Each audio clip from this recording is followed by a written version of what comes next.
Baik, cek, cek, cek. Bismillahirrahmanirrahim. Assalamualaikum warahmatullahi wabarakatuh. Suara saya masuk ke Bang Kakak? Coba di feedback dulu di kolom chat. Apakah suara saya jelas di kolom chat ya? Kolom chat. Masya Allah. Alhamdulillah sudah 1000-an yang masuk ini. Alhamdulillah. Jelas ya? Baik. Insya Allah Bang Kakak kita akan belajar lagi malam hari ini dengan Zoom yang lebih besar lagi. Artinya banyak saudara-saudara kita malam hari ini juga bisa ikut belajar gitu ya. Kalau sebelumnya terbatas sekali di 1000 orang, 1000 partisipan di Zoom, insya Allah malam hari ini kita bisa sampai space 3000-an. Alhamdulillah. Ini berkat doa-doanya Bang Kakak semuanya yang mendoakan kita bisa beli akun Zoom lebih besar space-nya ya. Alhamdulillah. Baik, Abang Kakak rahmati Allah. Oke, saya mengajak Abang Kakak untuk malam hari ini. Jadi kalau bisa nontonnya jangan sendiri. Kalau bisa di-share linknya itu halal, insya Allah di-share ke siapapun. Silahkan di-share ke teman, pasangan, keluarga, rekan kerja, apalagi. Pokoknya share seluas-luasnya supaya malam hari ini juga banyak yang bisa ikut belajar, supaya tahu muslim yang produktif itu seperti apa sih ya? Kenapa sih seorang muslim harus produktif? Soalnya nanti kita akan sama-sama belajar bersama Tuan Guru Ustaz Abdul Somad. Saya izin record dulu. Oke. Nah, fitur webinar ini kalau 3000 ini beda dengan yang 1000 Abang Kakak ya. Kalau 1000 itu bisa tampil semua layar, semua video dari Abang Kakak itu bisa tampil semua. Tapi ini hanya beberapa yang dipilih. Jadi ada beberapa yang hanya diizinkan oleh host saja yang boleh tampil. Nah, artinya saya bisa juga komunikasi dengan Abang Kakak gitu ya. Nah, saya ingin cek dulu nih. Ini yang sudah hadir dari mana aja kira-kira? Coba chat di kolom komentar dari mana aja. Malaysia, Masya Allah, Lombok, Kediri, Makassar, Bekasi, Fus, Cilacap, Bandung, Tapang, Blitar. Wah, ya Allah. Alhamdulillah, artinya program ini sudah menjangkau ke belahan bumi manapun, bahkan di luar Indonesia ya. Jadi Malaysia, Singapura biasanya nggak ketinggalan itu. Singapura, Brunei, Malaysia, Taiwan tuh. Jepang juga biasanya hadir juga. Alhamdulillah. Baik, Abang Kakak, sebelum kita mulai ya, saya mengajak Abang Kakak untuk sekali lagi share ya. Share linknya, share ke sosial medianya masing-masing. Di WhatsApp, di Instagram, di apapun itu, di-share gitu. Yuk ngaji malam hari ini. Flyernya ada kan? Download di Telegram, kalau nggak di WhatsApp. Kemudian posting, kasih linknya. Berbanyak yang belajar malam hari ini.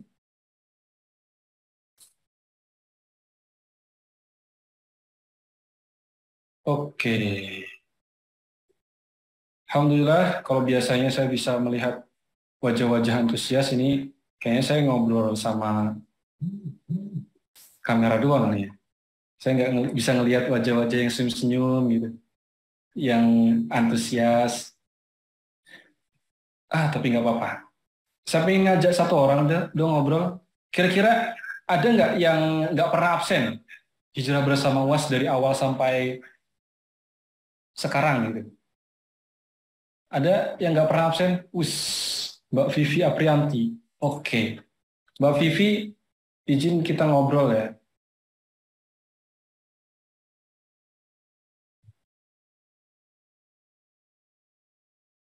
Coba Mbak Vivi di open kameranya.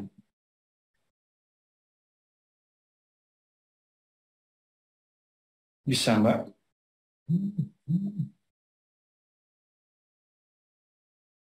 Baru 4 kali hadir selalu. Gak bisa. Hello to talk, Masya Allah. Assalamualaikum Mbak Vivi.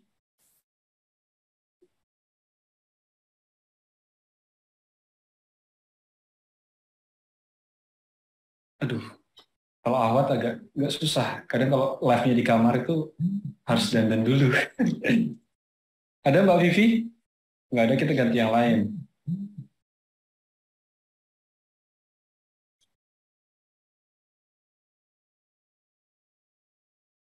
Oke, kayaknya nggak ada.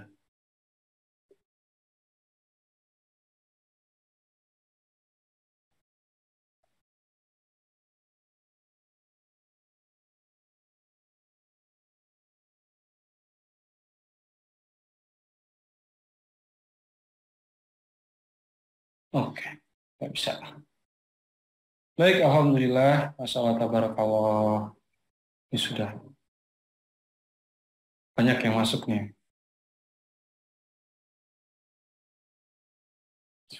Coba yang sudah share di sosmednya masing-masing, katakan saya. Ayo dong. Jadi ada sebuah hadis tuh mengatakan gini, man dalla ala khair falahu mislu ajrin fa'ilihi. Barang siapa menunjukkan suatu kebaikan, maka orang yang mengerjakan kebaikan itu pahalanya juga akan mengalir kepada kita. Man dalla ala khair falahu mislu ajrin fa'ilihi. Kita akan mendapatkan pahala sebagaimana orang yang mengerjakan. Nah, maka yang ikut nge-share dan malam hari ini kemudian nonton kajian ini dan terinspirasi gitu ya, berubah, tergerak menjadi pribadi yang lebih baik, mudah-mudahan pahalanya juga mengalir ke abang kakak semuanya. Insya Allah. Mohon. Ayo, sudah ya, Masya Allah. Syukran, jazakumullah khairan kasir pada abang kakak semuanya yang sudah ikut share. Mudah-mudahan yang lagi ada masalah, Allah selesaikan masalahnya, yang lagi ada hutang, semoga segera dilunasi hutangnya. Kemudian yang apa jomblo segera dapat pasangan terbaik gitu ya. Amin amin.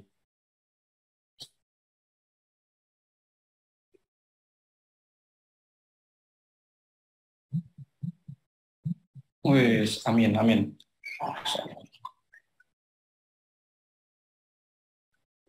Baik, Abang Kakak dirahmati Allah. Jadi Hijrah Bersama Was ini adalah program yang dipersembahkan dari Sidak Surgakan Indonesia dengan Al-Quran. Ada yang belum tahu tentang Sidak atau sudah tahu semua? Coba yang belum tahu siapa? Belum, Masya Allah. Ya, oke, saya jelasin sedikit ya. Sidak Surgakan Indonesia dengan Al-Quran adalah sebuah narasi yang punya visi, yaitu mensurgakan Indonesia dengan Al-Quran. Misinya ada tiga M. Pertama adalah memberantas buta huruf Al-Quran.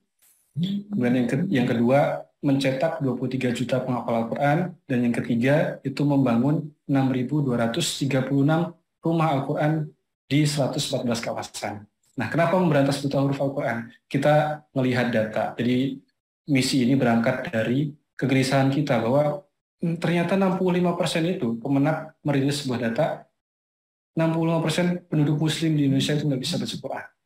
Innalillah. Jangan-jangan data itu ada di antara kita, gitu. Ada di keluarga kita, ada di teman-teman kita, lingkungan kita. Makanya kita punya misi yang pertama, yaitu memberantas buta huruf Al-Quran. Yang kedua, misinya tadi apa? Mencetak 23 juta penghafal Al-Quran. Nah, misi ini diambil dari 10% penduduk muslim di Indonesia. Nah, 10% penduduk muslim di Indonesia itu berapa? 230 juta ya, 230 juta, kurang lebih seperti itu. Nah, kenapa kita ambil 10%? Berangkat dari sebuah hadis, bahwa satu orang hafiz Quran itu bisa menyelamatkan 10 orang terdekatnya. Artinya, kalau kita ingin Indonesia itu masuk surga bulat-bulat, masuk surga berjamaah, cetaklah minimal 10% penghafal Quran. Insya Allah semuanya ahlul jannah.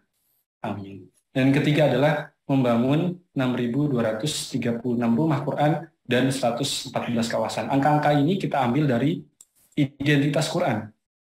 6.236 rumah Quran itu ayat, kemudian 114 itu adalah jumlah surat. Nah, program Hijrah Bersama Was ini adalah salah satu program pemberdayaan untuk para orang baik yang sudah berkontribusi. Jadi bukan satu-satunya. Kita punya hijrah bersama UAS setiap Selasa malam. Kemudian tiap hari Kamis ada tahsin Quran. Hari Jumat ada kantin. Banyak banget ya. Abang kakak yang ikut berkontribusi di Sidak bisa ikut semuanya. Dan insya Allah itu gratis.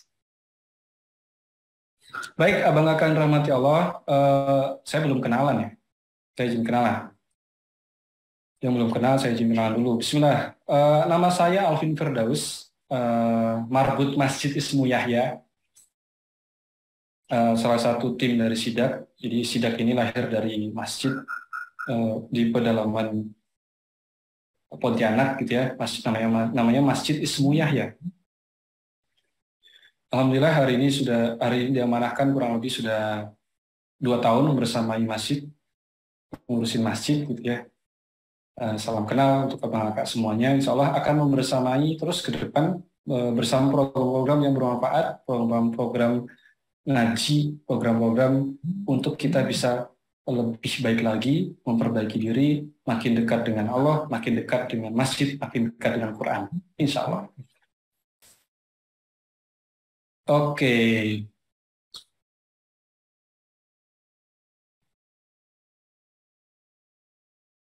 Saya coba cek dulu. Baik, sebelum kita mulai, abang kakak rahmati Allah, seperti biasa saya izin untuk share sebuah video. Mudah-mudahan ini bisa menambah amal soleh kita pada malam hari ini.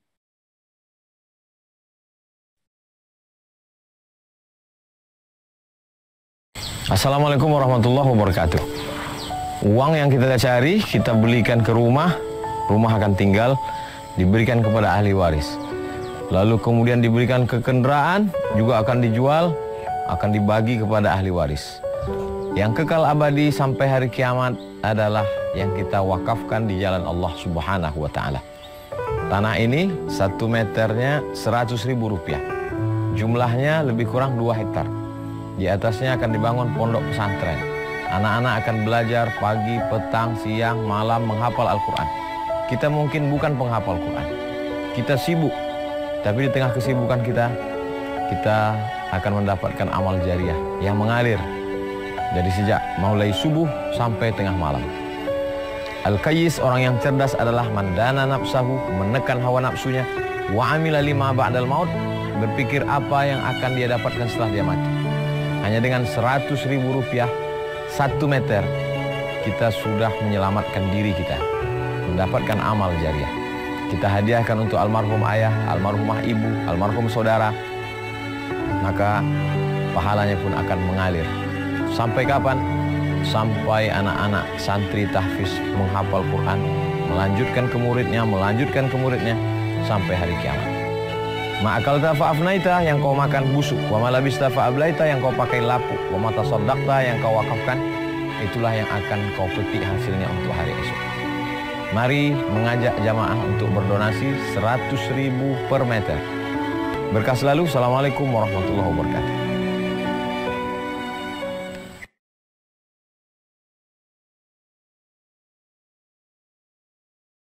Baik, Mas Allah tabarakallah. Kita sedang ada program pembebasan lahan untuk pondok pesantren Az-Zahra.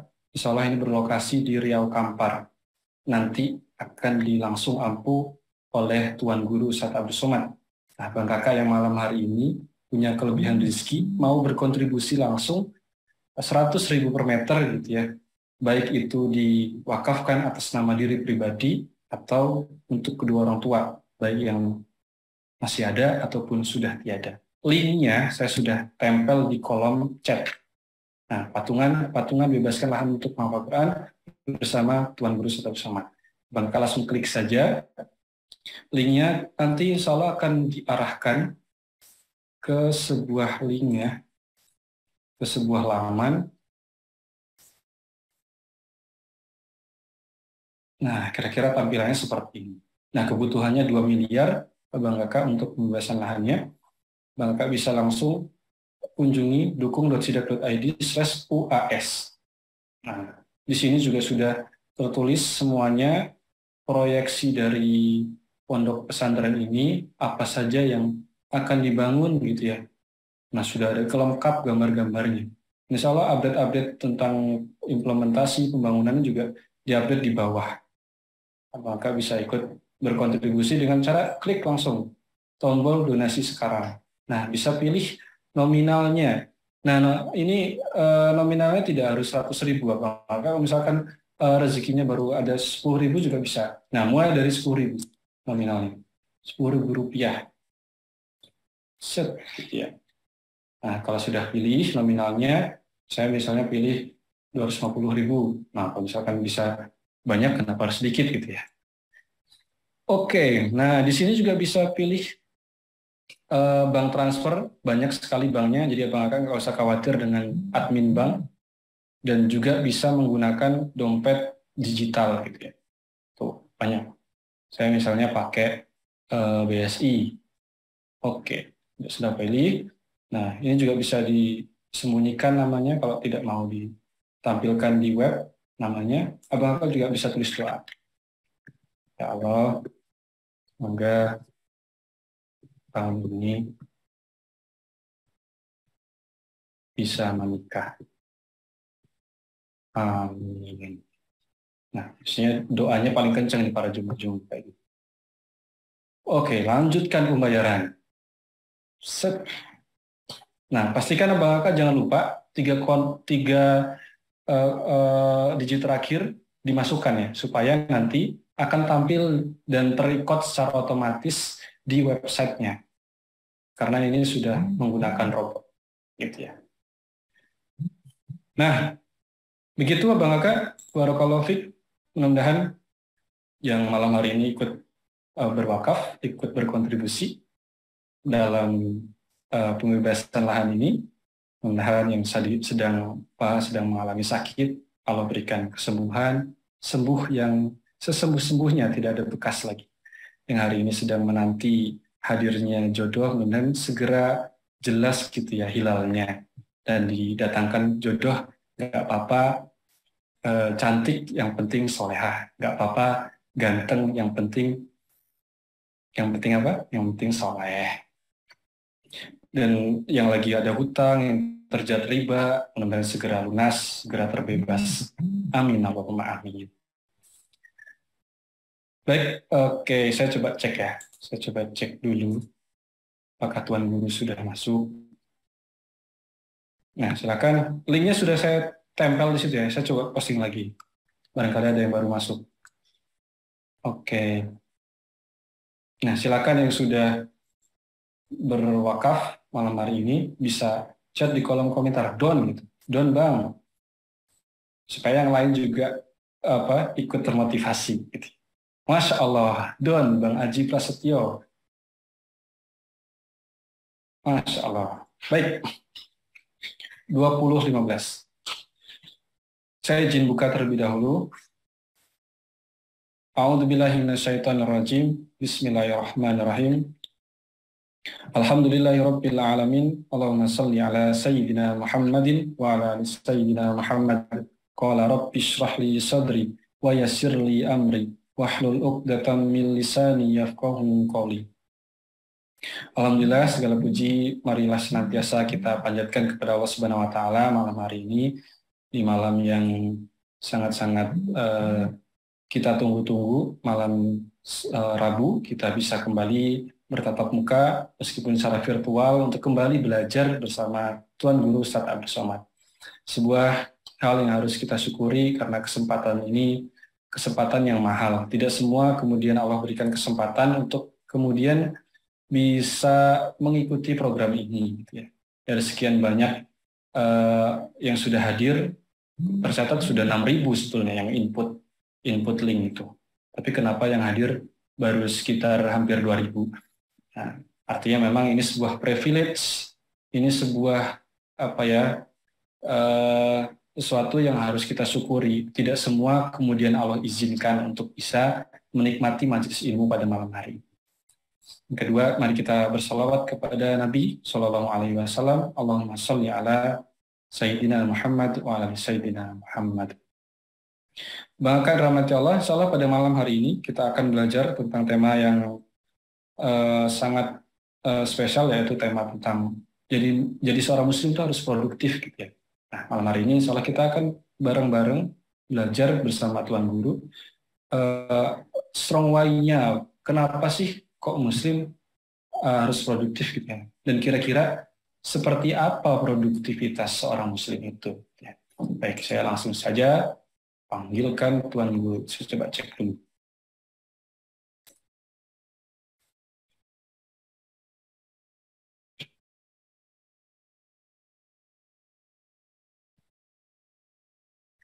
Bang Ilham, tolong di itu Bang.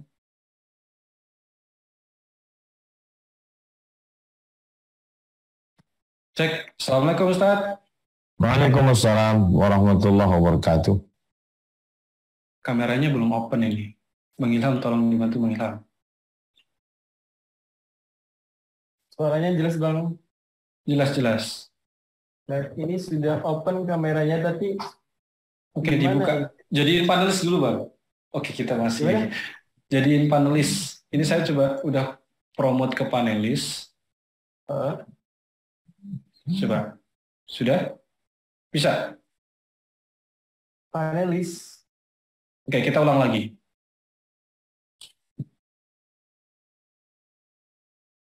Coba Bang. Lagi proses itu.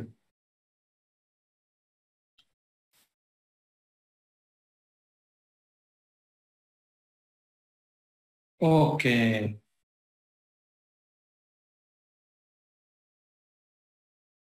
Open kameranya Bang. Bisa? Baik, Masya Allah, tabarakallah. Assalamualaikum Ustaz, sehat Ustaz?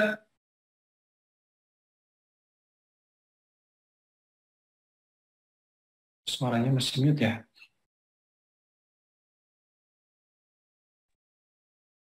Oke, sudah. Assalamualaikum Ustaz. Waalaikumsalam warahmatullahi wabarakatuh. Insyaallah. Sehat Ustaz? Alhamdulillah, Bang Alvin sehat. Alhamdulillah. Semuanya sehat, insyaallah. Amin. Alhamdulillah. Insyaallah pada malam hari ini, Bang Kak dirahmati Allah, mari kita awali belajar kita dengan sama-sama membaca doa. Rabbi zidna ilman warzuqna fahman. Pastikan kita niatnya lurus karena Allah Subhanahu wa taala. Satu, karena kita mencari ridhonya Allah. Yang kedua, kita dalam rangka menghilangkan kebodohan, dan yang ketiga dalam rangka untuk menghilangkan kebodohan orang lain di suatu saat gitu ya. Nah, insya Allah pada malam hari ini, insya Allah kita akan belajar bersama Tuan Guru bagaimana sih menjadi seorang muslim yang produktif dan kenapa kok kita harus jadi muslim produktif. Baik, waktu dan tempat kepada yang kami cintai, yang kami muliakan, Tuan Guru Ustaz Abdul Somad, saya persilahkan. Bismillahirrahmanirrahim. Assalamualaikum warahmatullahi wabarakatuh. Bang Alvin beserta seluruh yang mengikuti kajian kita pada malam hari ini, hijrah bersama Ustaz Abdul Somad, Bapak, Ibu, Abang, Kakak, Adik. Insya Allah semuanya disatukan Allah dalam amal soleh berdasarkan iman kepada Allah Subhanahu wa taala. Semoga kita senantiasa mendapatkan barokah kebaikan-kebaikan dari Allah. Amin ya rabbal alamin. Menjadi muslim yang produktif.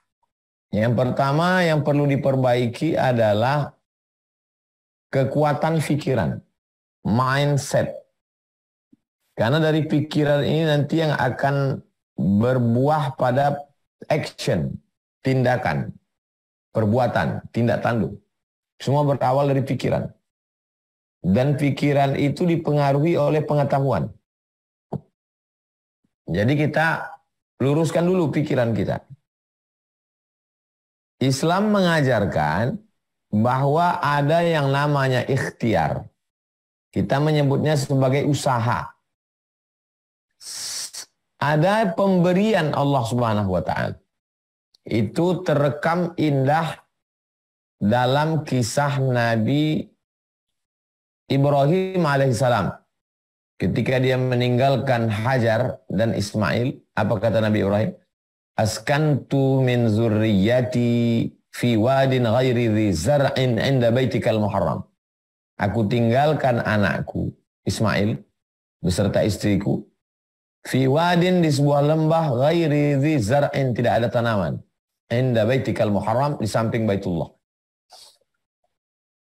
Lalu kemudian di situ kita diajarkan tentang ikhtiar, usaha, produktif. Hajar tidak menunggu air turun dari langit. Padahal suaminya adalah Nabi Ibrahim. Anaknya juga adalah Nabi Ismail. Dia berada di bumi para Nabi, Makkah Al-Mukarramah. Dan dia adalah perempuan yang solihah. Dia tidak menunggu. Tapi dia berjalan ke atas bukit Sofa. Berjalan ke atas bukit Marwah. Yang diabadikan dalam ritual ibadah bernama sa'i. Sa'i itu selalu jamaah haji umrah mengatakan sa'i berlari-lari kecil. Sa'i artinya usaha. Jadi ketika orang sampai pada puncak rukun Islam, haji dan umrah, dia sedang disadarkan tentang bahwa ada yang disebut dengan sa'i, usaha manusia untuk mencari air. Tapi Allah tidak memberikan selamanya dari hasil usaha itu. Buktinya Hajar tidak menemukan air di atas bukit Sofa. Dia tidak menemukan air di atas bukit Marwah. Tapi dia tidak putus asa. Dia kembali lagi ke posisi semula. Ternyata Allah mau kasih rezeki itu bukan dari telapak kaki seorang perempuan bernama Hajar yang lari. Tapi Allah justru memberikan rezeki itu dari telapak kaki anak bayi kecil yang belum pandai berdiri. Jangankan berjalan dan berlari, berdiri pun belum. Dia geserkan tumitnya ke gurun pasir itu, mengalirlah air itu. Berkumpullah wahai air Zam-Zam. Berkumpullah wahai air. Akhirnya air itu berkumpul dan kita meminumnya sampai hari ini. Doa meminum air itu, Allahumma inni as'aluka ilman nafi'an. Berikan aku ilmu yang bermanfaat. Kenapa? Karena ilmu itu yang akan mempengaruhi mindset. Setelah ilmu, warizqan wasi'an. Berikan aku rezeki. Kenapa? Karena kalau ilmunya benar, dia akan produktif mencari rezeki. Yang ketiga, wasyifaan min kulli da'in wasaqamin. Sembuh dari segala macam penyakit. Karena tak ada gunanya duit banyak, rezeki banyak kalau sakit. Dan tidak bisa produktif kalau tidak sehat. Ilmu benar, rezeki berlimpah, tidak sakit. Produktif yang luar biasa. Oke, kita lanjutkan kisah yang kedua. Bagaimana seorang perempuan yang solihah bernama Maryam. Setelah dia melahirkan anaknya, dia pegang anak itu sebagaimana perempuan baru melahirkan anak tidak bisa berdiri, dia bersandar ke batang pohon kurma. Apa kata Allah? Wa huzzi ilaiki bi jid'in nakhlati. Wahai Maryam, goncangkan pundakmu ke batang pohon kurma. Tusaqit 'alaiki rutaban janiyya, akan gugur buah kurma. Perempuan mengandung Nabi di bumi para nabi, diasuh oleh Nabi Zakaria. Perempuan yang solihah diabadikan dalam Al-Quran. Tidak berpangku tangan menunggu kurma turun dari langit. Dalam keadaan lemah, baru melahirkan anak, lemah di atas lemah. Allah suruh pundaknya menggoncangkan batang kurma di belakang. Tusaqit alaiki rutaban janiyya, akan gugur buah kurma. Padahal kalau Allah mau cukup innama amruhu idza arada syai'an ayaqula lahu kun fayakun. Tumbang pohon kurmanya sekalian. Kenapa Allah tidak melakukan itu? Ikhtiar, usaha. Pemahaman inilah yang diamalkan oleh para sahabat Nabi. Amr bin As radhiyallahu anhu sampai ke Mesir. Uqbah bin Amir sampai ke Maghribi Maroko. Perjalanan dari Makkah ke Mesir 3 hari 3 malam naik kapal laut. Dari Maroko ke Jeddah naik pesawat lebih kurang 4 jam. Zaman itu naik unta. Mereka tidak berpangku tangan menunggu nasib turun dari langit. Hanya sholat sunat di Taman Raudhah dan berzikir. Mereka bertebaran di seluruh permukaan bumi. Bukankah mereka lebih mengerti dari kita tentang ayat Al-Quran? Bahwa rezeki dijamin Allah? Tapi kenapa mereka tetap bergerak? Mereka adalah ahlus sunnah wal jamaah. ciri ahlu sunnah ada ikhtiar dan usaha. Jadi orang yang tidak berusaha, tidak berikhtiar, menunggu hujan turun dari langit, dia adalah ahlul bid'ah. Kelompok bid'ah yang disebut dengan Jabriyah. Jabriyah hidupnya penuh dengan keterpaksaan. Hanya berpangku tangan. Ini yang perlu diperbaiki dari umat Islam. Bahwa Allah Subhanahu wa ta'ala memberi rezeki, buah yang matang, tapi kita disuruh untuk mengambil bambu galah untuk menjoloknya. Dan ketika kita lakukan itu, kita berpahala karena kita sudah melaksanakan sunnah Rasulullah SAW.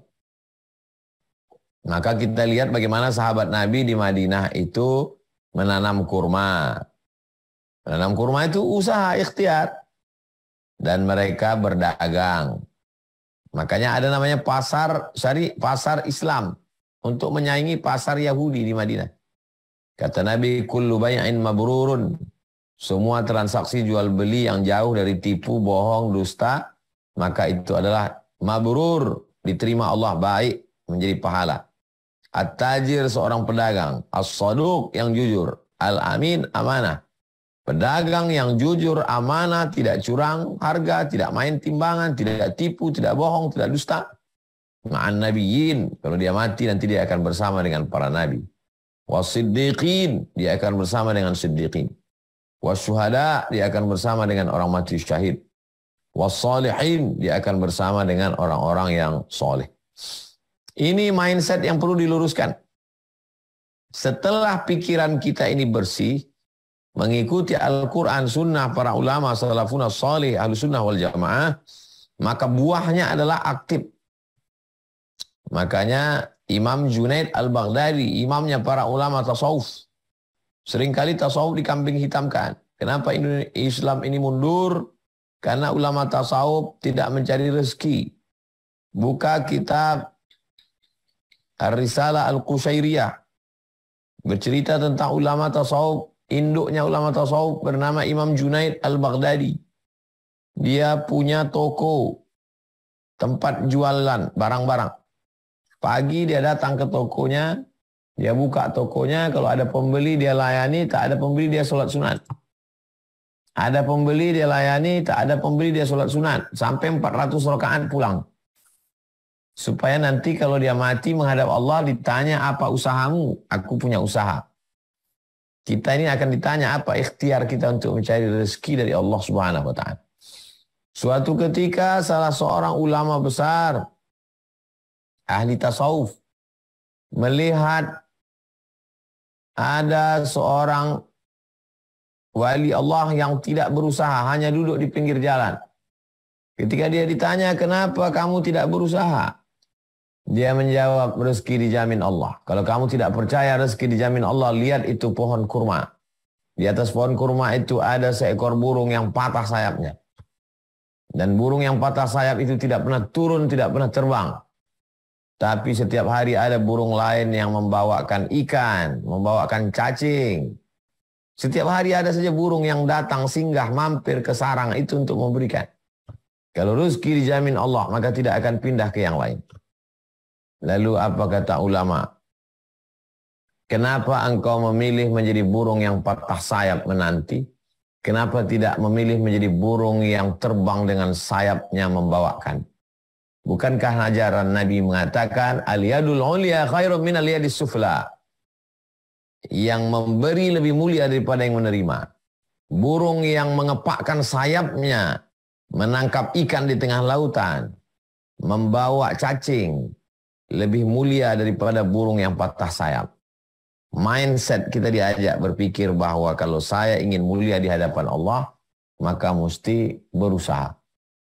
Mesti ada ikhtiar. Makanya keluar dari masjid itu kita diajarkan, Allahumma inni as'aluka min fadlik. Beri aku rezekimu. Kenapa keluar masjid minta rezeki? Karena selesai sholat, idza qudiyatis shalah, kalau sholat sudah dilaksanakan, fantashiru fil ard, bertebaranlah di atas muka bumi, wabtaghu min fadlillah, carilah karunia Allah, carilah rezeki yang sudah diberikan Allah Subhanahu wa ta'ala. Kita tidak disuruh untuk berpangku tangan, menunggu. Itulah mengapa agama ini al-Islamu ya'lu tinggi wala yu'la alaih, tidak ada yang menandingi ketinggiannya. Karena umat Islam berusaha bekerja keras. Lalu kemudian setelah mindset kita diluruskan dengan ayat, dengan hadis, dengan kisah para ulama tadi, poin yang kedua, bahwa ibadah-ibadah itu dapat kita raih kalau kita produktif. Contoh, ibadah yang paling mengalir sampai hari kiamat, bangun masjid. Siapa yang bisa membangun masjid? Orang yang produktif. Sejauh perjalanan saya tabligh akbar pengajian, saya bertemu dengan bisnismen, orang-orang yang sangat produktif, lalu hasilnya bangun masjid. Ustaz Abdul Somad, tolong doakan saya bisa mati setelah selesai program ini. Apa program Pak Haji? Saya bangun masjid. Berapa targetnya? 99 masjid. Produktif. Produktif secara ekonomi. Mapan secara ekonomi. Siapa yang bisa selamat dari pendusta agama? Ara'aital ladzi yukadzibu biddin? Tahukah kamu siapa itu pendusta agama? Fadzalikal ladzi yad'ul yatim. Itulah orang yang menyia-nyiakan anak yatim, wala yahuddu 'ala ta'amil miskin, tidak memberi makanan pada fakir miskin. Kalau kita mau selamat dari pendusta agama, mesti produktif. Ana wa kafilul yatim kahataini fil jannah. Aku dengan orang yang menyantuni anak yatim nanti seperti ini. Nabi menunjukkan as-sababah jari telunjuk wal wusta jari tengah. Farraja bainahuma. Nabi jarangkan antara keduanya. Beginilah dekatnya dengan Nabi. Siapa yang bisa dekat dengan Nabi? Orang yang produktif. Produktif membuat tahfiz Quran gratis, membuat sekolah berprestasi gratis. Maka mereka inilah yang dekat dengan Nabi Muhammad sallallahu alaihi wasallam. Orang-orang produktif. Idza matal insan, kalau si manusia mati, inqata'a amaluhu, putus amalnya, illa min salatin, kecuali 3. Siapa yang mendapatkan amal 3 itu produktif? Pertama, sedaqatin jariyah, sedekah jariyah, yang bisa bersedekah, orang produktif. Yang kedua, ilmin yuntafa'u bih, ilmu yang bermanfaat. Siapa yang berilmu? Orang produktif. Nulis buku, produktif. Mengajar, produktif. Sampai di hari tua nggak bisa ceramah, tegak duduk masih ngajar. Berbaring masih bisa nulis buku. Yang ketiga, waladin salihin yad'u lahu, anak yang saleh. Anak produktif. Produk. Jadi ketiga-tiga amal itu produk akal, ilmu. Produk fisik, anak. Produk action, gerakan, duit. Jadi kalau ada kita melihat kenapa orang Islam ini sibuk bisnis, berarti dia tidak Islam. Karena kalau sudah Islam, mindsetnya mesti diluruskan. Bahwa dalam Islam amal-amal itu hanya bisa dilakukan orang yang produktif. Adapun orang yang tidak produktif, sudah tua, amalnya paling-paling zikir. Tapi kita tidak menyepelekan zikir. Dalam Islam tidak boleh menyepelekan amal orang lain. Antufariqad dunya, kau mati meninggalkan dunia, walisanu karatbun bidzikrillah. Lidahmu dalam keadaan basah berzikir, mengingat Allah. Setelah akal pikiran kita diluruskan, lalu setelah lurus, lalu kemudian kita bersemangat mencari uang, mesti ditentukan targetnya bahwa uang ini mau bangun masjid, uang ini buat sekolah gratis, uang ini untuk santunan fakir miskin, uang ini untuk anak yatim, uang ini untuk tanah wakaf, uang ini untuk hotel syariah, uang ini untuk wakaf Al-Quran beserta guru ngaji di desa terpencil, terisolir. Maka uang yang banyak itu tidak pernah cukup karena beban umat tidak pernah berhenti. Tapi kalau orang tidak peduli kepada program-program keislaman ini, dia akan sibuk dengan koleksi mobil, koleksi rumah, koleksi burung, koleksi binatang. Min husni islamil mar'i tarkuhu ma la ya'nihi. Kalau mau melihat kualitas keislaman seseorang, Lihatlah dari sikapnya terhadap perbuatan yang tidak penting. Melihat kualitas keislaman orang karena sering ke Makkah, haji, umrah. Bukan. Lihatlah sikapnya terhadap sesuatu yang tidak penting. Kalau dia mementingkan yang tak penting, kualitas Islamnya kurang. Dia mesti bisa menempatkan amat sangat penting, penting, kurang penting, tidak penting sama sekali. Ketika dia mementingkan yang tidak penting, menjadi skala prioritas, habis uangnya berjuta-juta untuk sesuatu yang tidak penting, maka kualitas keislamannya diragukan. Min husni islamil mar'i, kalau mau melihat kualitas keislaman seseorang, tarkuhu ma la ya'nihi. Lihatlah bagaimana dia bisa meninggalkan sesuatu yang tidak penting. Kalau saya lakukan ini, apa pentingnya untuk agama saya? Apa pentingnya untuk anak saya? Apa pentingnya untuk umat? Apa pentingnya untuk anak bangsa ini? Poin yang pertama, mindset, luruskan pikiran berdasarkan Quran, hadis, dan ulama. Poin yang kedua, bahwa kalau kita produktif, kita bisa lebih banyak beramal. Poin yang ketiga, yang terakhir, bahwa orang yang paling baik di antara semua manusia ini anfa'uhum linnas, yang bermanfaat buat orang lain. Yang bisa bermanfaat buat orang lain, penulis buku produktif, bermanfaat buat orang lain. Pembuat film, animasi, dakwah produktif, karena itu tidak tersentuh oleh ceramah. Anak-anak tidak mendengarkan tabligh akbar tapi melihat animasi, produktif. Berdakwah melalui novel, produktif. Karena kalau ceramah orang belum tentu dengar. Produktivitas terus kita asah. Dari mulai produk bicara, produk menulis, produk berketurunan, produk berbisnis, produk apapun yang kita lakukan, tujuannya bagaimana bermanfaat buat umat. Berguna untuk agama, nusa, dan bangsa. Jadi kalau dulu memang kurikulum vitae itu panjang sekali. Profesor, doktor, insinyur, kiai haji, LC, MA, DEHE, PhD. Panjang sekali. Sekarang kurikulum vitae pendek saja. Kamu bisa apa dan apa gunanya untuk orang lain. Jadi di tengah persaingan yang tidak sehat di medsos, maka sesungguhnya itu juga adalah fit and proper test alami. Kamu viral karena apa? Apa manfaatnya buat kemanusiaan? Nanti itu akan terkait dengan orang yang viral dan siapa yang memviralkannya dan apa manfaatnya untuk dia, untuk agama, untuk bangsa, untuk umat. Lagi-lagi produktif. Orang yang tidak pernah mati adalah orang yang produktif. Dari mana kita tahu Imam Syafi'i? Dari produktif kitabnya Al-Um. Dalam bidang fikih, Ar-Risalah dalam bidang usul fikih. Dari mana kita tahu Imam An-Nawawi produktif? Jadi kalau produktivitas ini kita jaga dengan baik, maka sesungguhnya kita tidak pernah mati. Mungkin jasad kita mati, tapi karya tidak mati. Menulislah supaya orang di masa akan datang tahu bahwa kau pernah hidup di masa lalu.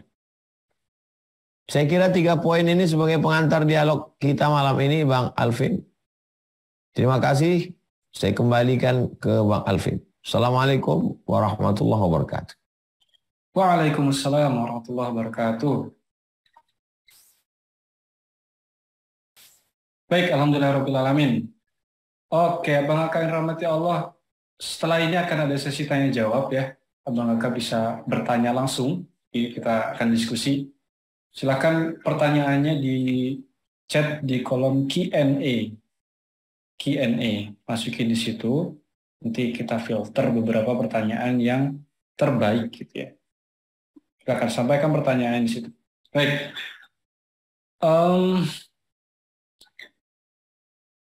Ustaz, terkait produktivitas ini ya. Jadi memang kita produktif memang menjadi sesuatu yang bagi seorang muslim memang harus gitu ya. Karena beberapa ayat-ayat Quran juga menginstruksikan itu. Setidaknya saya membaca di Quran surat Al-Jumu'ah ya. Wa idza qudiyatis sholatu fantasiru fil ardi Kalau kita udah sholat, harus bertebaran setelah sholat. Gitu. Artinya itu menunjukkan bahwa Islam memang sangat-sangat mengharapkan kepada pemeluknya untuk kita selalu menjadi orang yang produktif gitu. Tapi beberapa saya juga sering menemukan gitu Ustaz, yang menggunakan dalil Quran juga terkait ada ayat-ayat yang misalnya ayat-ayat yang menyebutkan itu dunia itu la'ibun walahun, dunia itu permainan. Nah itu sering jadi dalil sehingga mereka mengatakan bahwa ngapain sih jadi orang yang produktif amat gitu ya. Sedangkan Quran juga mengatakan itu. Tanggapan Ustadz bagaimana seperti ini, Ustadz?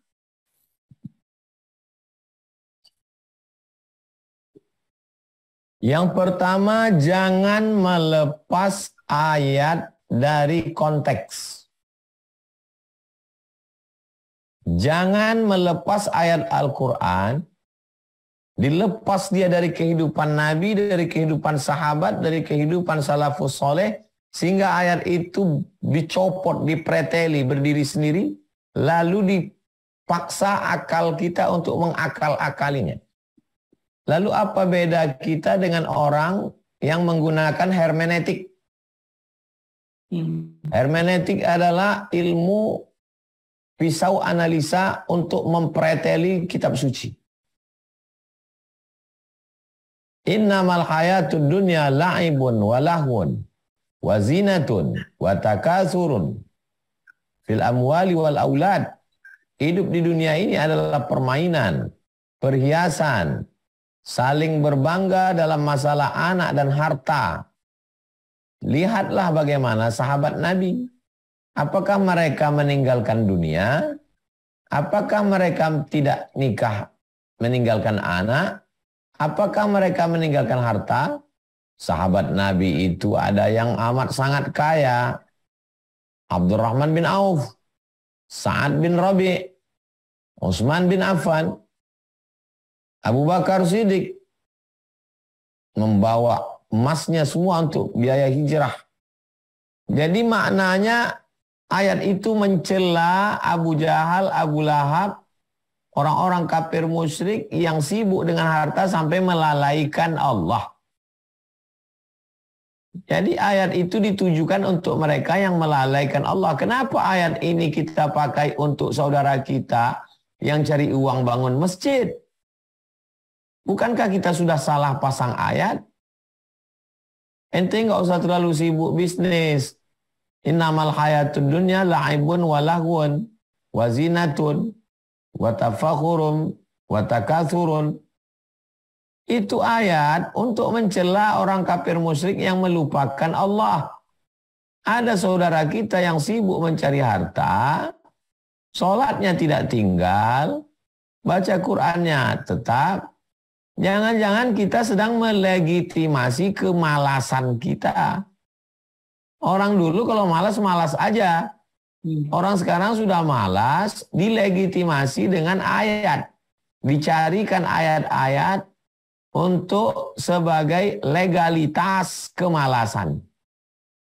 Orang sekarang tidak mencari kebenaran, tapi mencari pembenaran. Dia sebenarnya malas, dia sebenarnya tidak punya semangat, lalu dia cari ayat-ayat untuk melegalkan kemalasannya itu. Padahal dalam Islam amat sangat dicela, dikecam orang yang malas. Sekali lagi, jangan memotong ayat dari konteks kehidupan Nabi dan sahabat Nabi. Kalau alasannya harta, maka dalam Islam harta bukan barang haram. Ibadah-ibadah itu justru diperoleh dengan harta, dengan wasilah harta. Bahkan sebagian besar ibadah itu yang mengalir itu semuanya harta. Wakaf, zakat, infak, sedekah, wasiat, hibah, harta semua. Bahkan semua rukun Islam itu terkait dengan harta. Salat, kalau tidak menutup aurat, tidak sah. Syarat sah salat menutup aurat membeli kain. Kain adalah harta. Puasa bersahur. Bersahur adalah makan. Makan adalah beras. Gandum adalah harta. Zakat, apalagi tidak mungkin Islam mengatur zakat kalau tidak ada harta yang mencapai nisab dizakati. Kambing 40 ekor, onta 5 ekor, emas 85 gram. Apa yang mau dizakati kalau harta haram? Haji, apalagi walillahi 'alan nasi hajjul bait, wajib melaksanakan ibadah haji.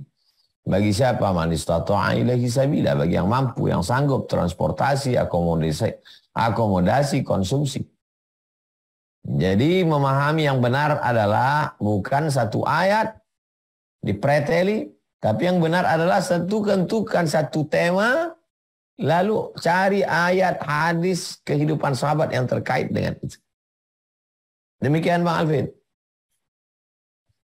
Ya, artinya memang kita tidak bisa jadi orang yang terlalu ekstrim gitu Ustaz ya.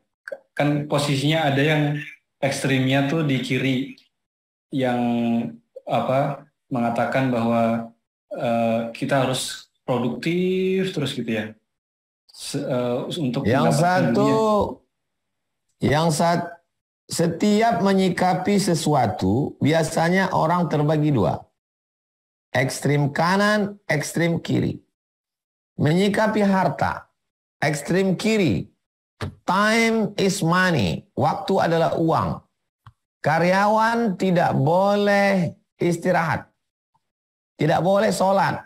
Karena kalau sholat zuhur, asar, hilang 10 menit, etos kerja berkurang. Tidak boleh puasa. Habib Bourguiba terang-terangan di televisi Tunisia, mantan presiden Tunisia yang digulingkan oleh Ali Zainal Abidin.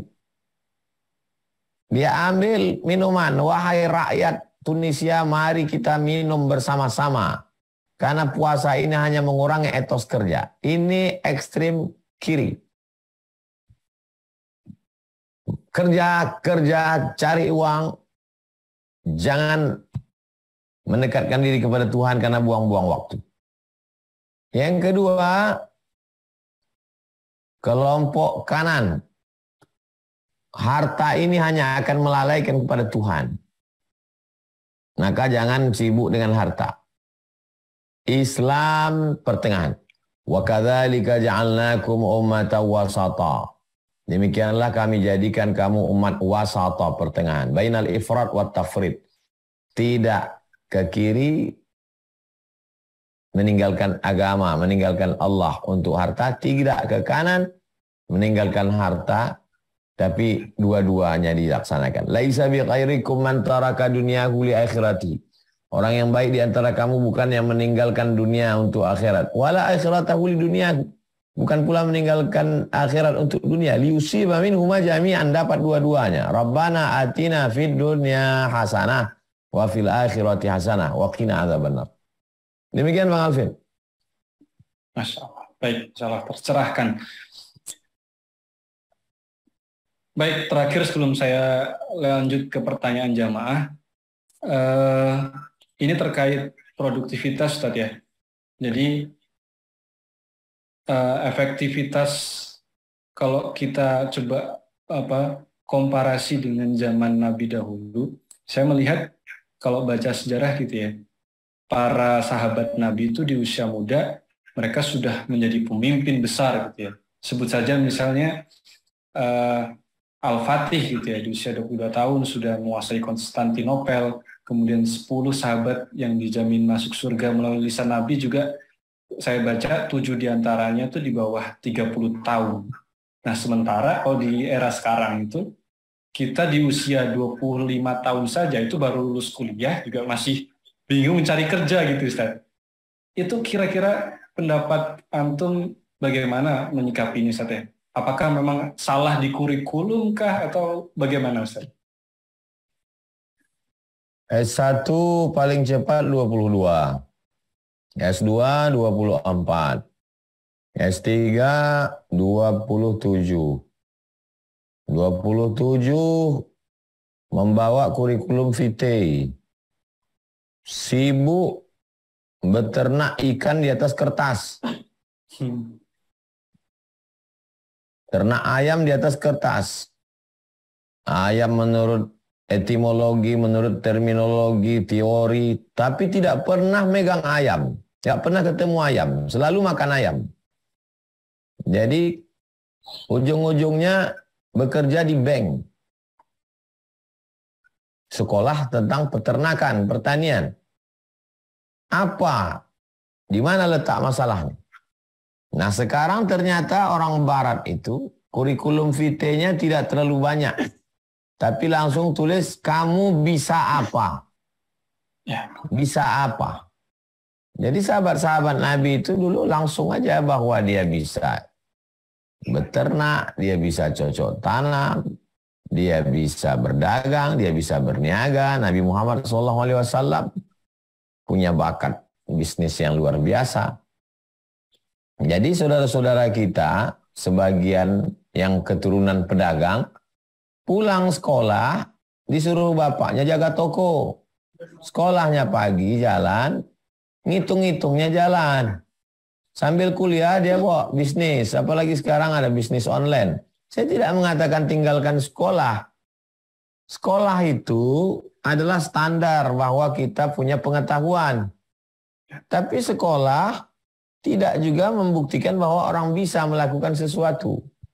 Berapa banyak politikus titelnya insinyur. Sementara yang lulus dari Visipol tidak menjadi orang ahli politik, malah jadi guru, jadi dosen. Nah, jadi ada ilmu yang bersifat hanya sebagai knowledge, pengetahuan, tapi ada ilmu yang bersifat sebagai ilmu terapan. Jadi yang model terapan itu sejalan dia, sekali jalan.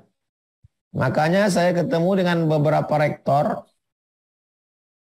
Tolonglah Pak Rektor, yang dari Fakultas Pertanian sama Peternakan, ikutlah ke saya ke desa pedalaman, suku Terasing. Gak usah lagi KKN 1 bulan, ikut sama saya setahun. Nanti tinggalkan di dalam, gak usah kasih uang. Kalau pulang dia setahun, berarti berhasil dia ternak di dalam. Beberapa rektor setuju, nanti kami akan kirim, tolong datanya. Jadi dua-duanya dapat, teorinya dapat, prakteknya dapat. Dan dia produktif. Ya. Demikian Bang Alvin. Masya Allah. Baik, jazakallah khairan. Lanjut ke pertanyaan selanjutnya. Saya ambil dari kolom chat ya, kolom komentar. Ini dari Kak Rabil Sultan.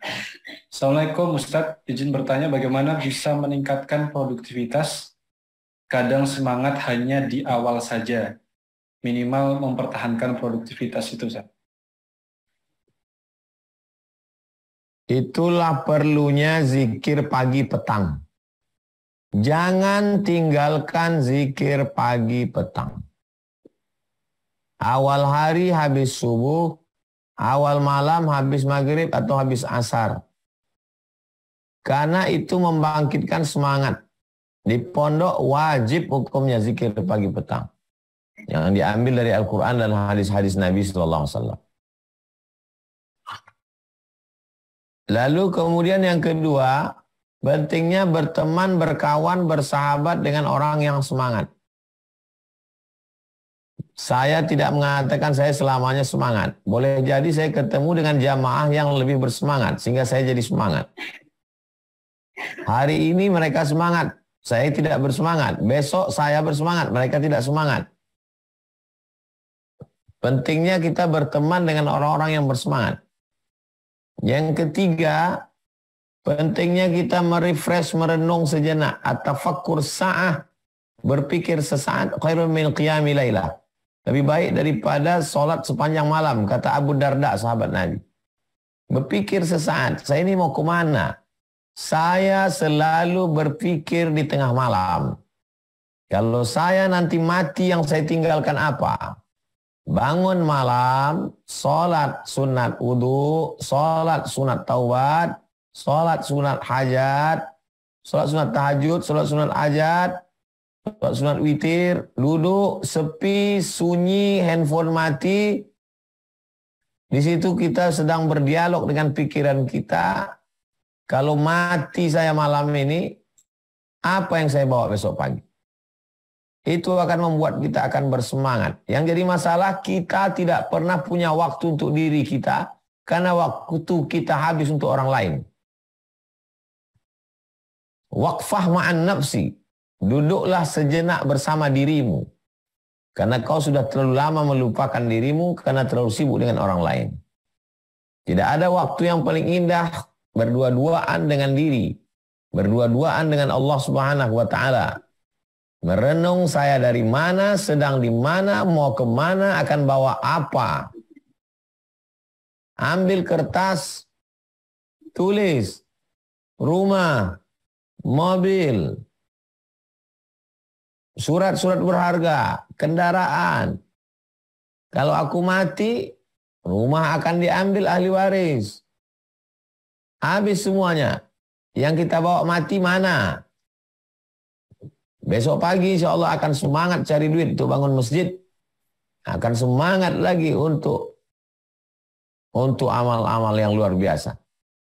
Jadi kalau ada orang mengatakan amal itu tidak terwujud kalau tidak dengan produktivitas. Setelah produktif baru kita bisa beramal. Demikian Bang Alvin. Baik. Oke, kita ambil lagi pertanyaan di kolom komentar ya. Kolom Q&A ya, Van. Oke, saya izin untuk seleksi dulu.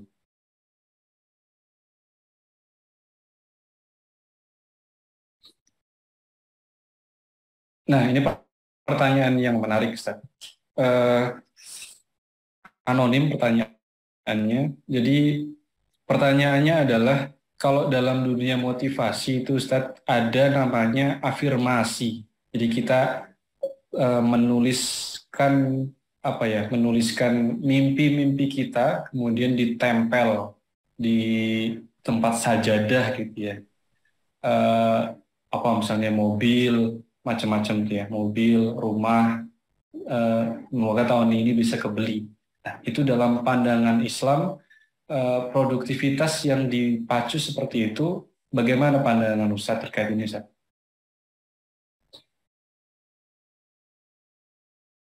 Saya setiap bangun pagi di Mesir,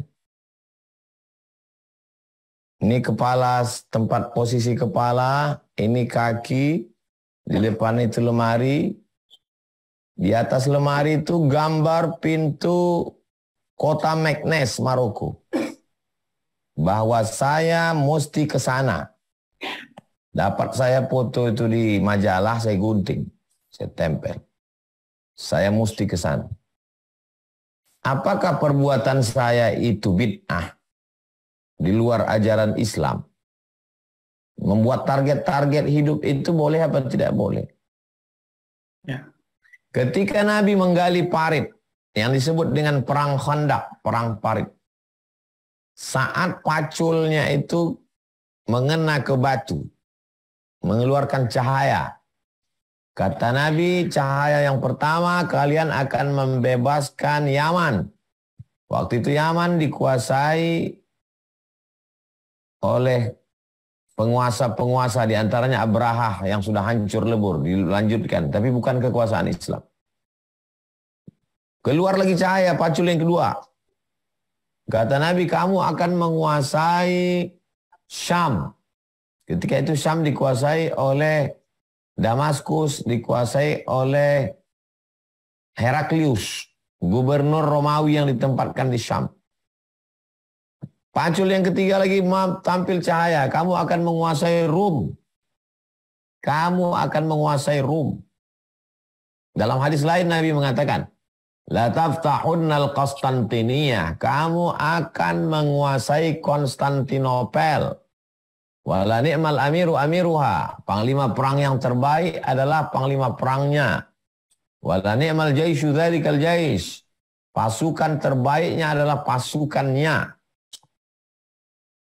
Lalu kenapa sekarang umat Islam takut untuk punya cita-cita? Umat Islam, orang Islam akan menjadi wali kota London. Orang Islam akan mengumandangkan azan di Menara Eiffel. Kenapa umat Islam takut punya cita-cita? Siapa yang membisikkan? Asyaitanu ya'idukumul faqra. Setan selalu membisikkan kefakiran ke telinga, ke hati kamu.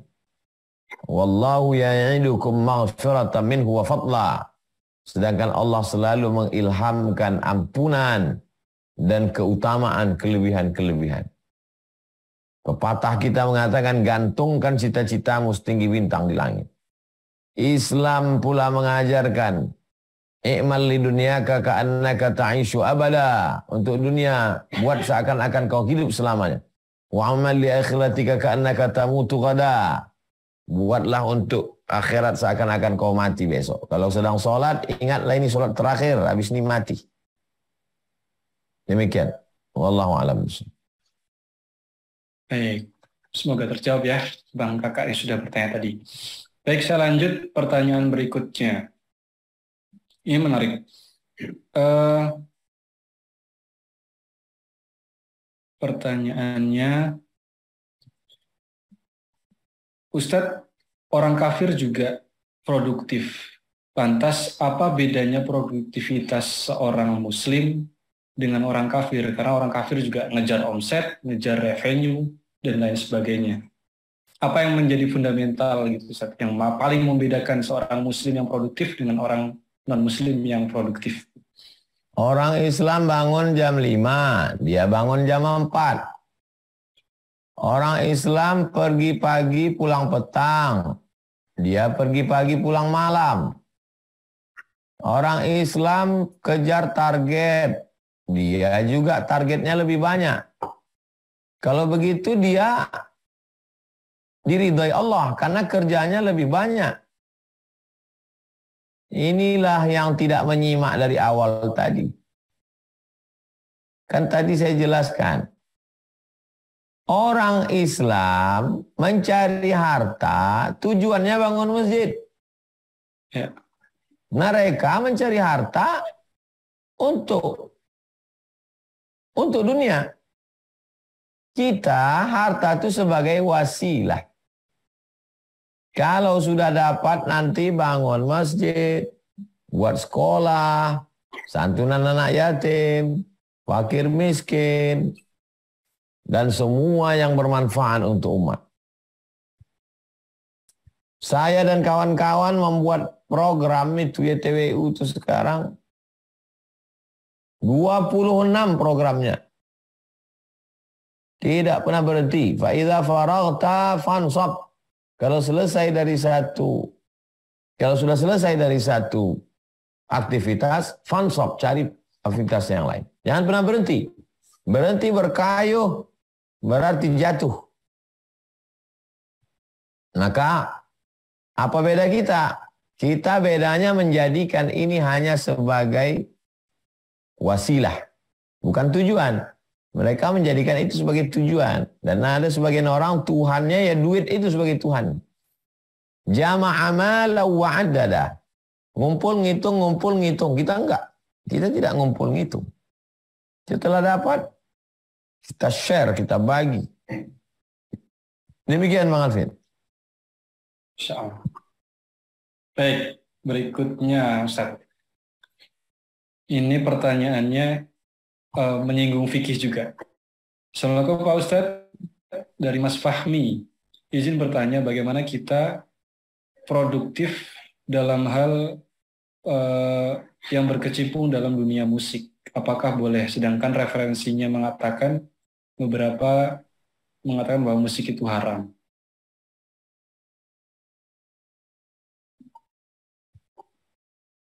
Antum buka handphone.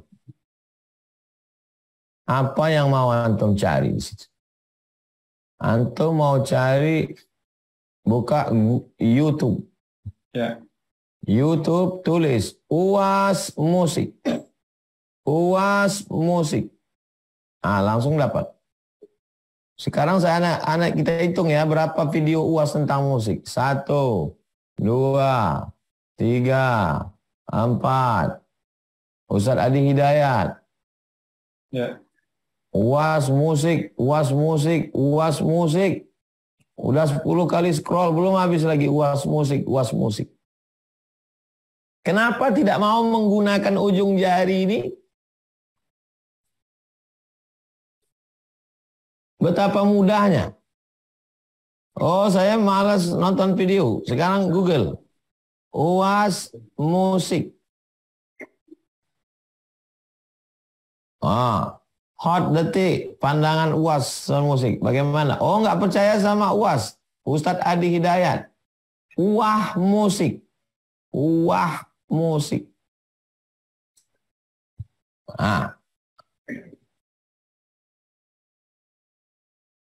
Apalah sulitnya menggunakan ini? Ya. Baca. Baca referensinya, Ustaz ya. Dan itu termasuk perkara yang furu'iyah, Ustaz ya. Setelah kita paham tentang hukum musik, oh ternyata yang ini yang bilang haram. Ternyata tidak sepakat. Setelah kita paham, kesimpulannya kata Syekh Yusuf Al-Qardawi, al-ghina mithlul kalam. Lagu musik itu sama seperti ngomong. Kalau baik ya baik.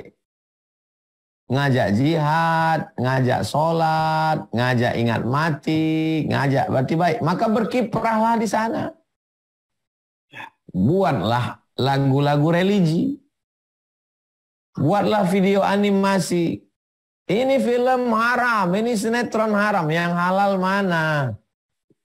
Buatlah film animasi. Buatlah film-film pendek. Kita sedang menanti itu. Malah yang membuat film pendek ini yang inspiratif bukan orang Islam. Awal-awal dulu video pendek tentang orang gila tidur di depan ruko. Setiap hari penjaga toko menyiram mengusir orang gila. Sampai akhirnya orang gila itu hilang. Penjaga tokonya bingung. Mana orang gila? Setiap malam dia di sini kami usir. Rupanya orang gila itu sudah mati. Pas dinyalakan CCTV. Orang gila itu ternyata sudah mati, dibunuh. Dialah yang menyelamatkan toko itu. Tidak ada bawa-bawa agama. Tapi cerita itu menarik. Kenapa kita tidak berkarya? Gimana mau produktif? Masih lu lagi menyarap, menanya mau hukum musik. Iya. Demikian Bang Alvin. Baik, berikutnya. Ini mewakili pertanyaan emak-emak, ibu-ibu. Produktif seorang ibu rumah tangga itu idealnya seperti apa, Ustaz?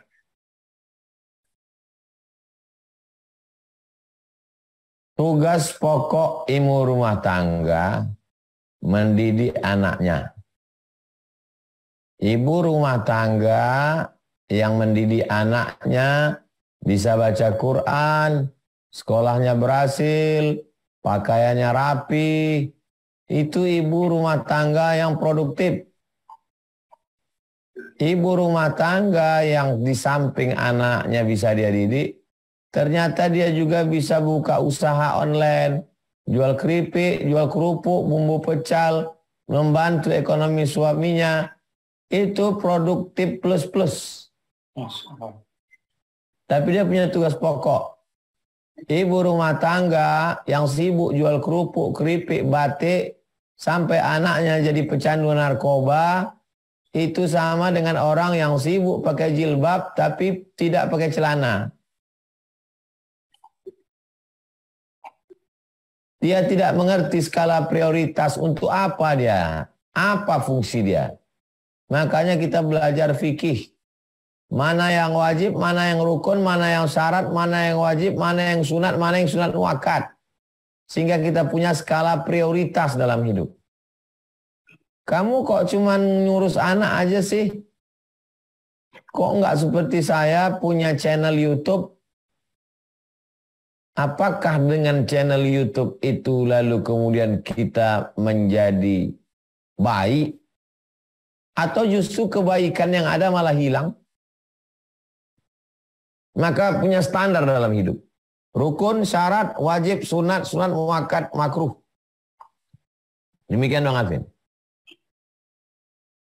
Baik, masih ada 20 menit lagi kita kasih tanya jawab. Silakan Abang Eka untuk sampaikan pertanyaannya. Pertanyaan-pertanyaan yang menarik akan terus kita gali, akan kita sampaikan langsung, kita diskusikan bersama-sama gitu ya. Kita lanjut, ini pertanyaan dari anak muda lagi. Bagaimana Ustadz produktif di era gempuran sosial media yang banyak sekali hal-hal negatif di dalamnya? Nah, tolong nasihati kami anak muda ini yang mudah sekali berbuat dosa di zaman fitnah ini.